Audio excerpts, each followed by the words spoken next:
বাবা ম্যাডামে burger order করছে, 3টা বার্গার অর্ডার করছে, আমার লাগে একটা, বাবা ম্যাডামের লাগে 2টা।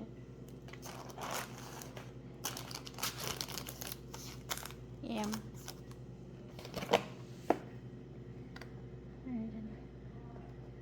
বার্গার সেহরি খাওয়ার জন্য অর্ডার করছে। দেখছেন বার্গার।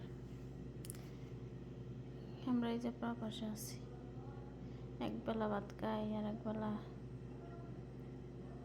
সেহরির সময় সে ভাত খায়, সেহরির সময় এটা খাওয়া লাগে, ইফতারের সময় আবি যাবি, একদিন ভাত খাইলে 3 দিন ভাত নাই। হেরাতে আমার এতে খাওয়া লাগে, তাও দেশের মানুষের মন পায় না, স্বামী সন্তানের মন পায় না, আত্মীয় স্বজনের মন পায় না। আচ্ছা আল্লাহ, সমস্যা নেই, কষ্টের জীবন আমার কষ্টেই দেব, কি আর করার।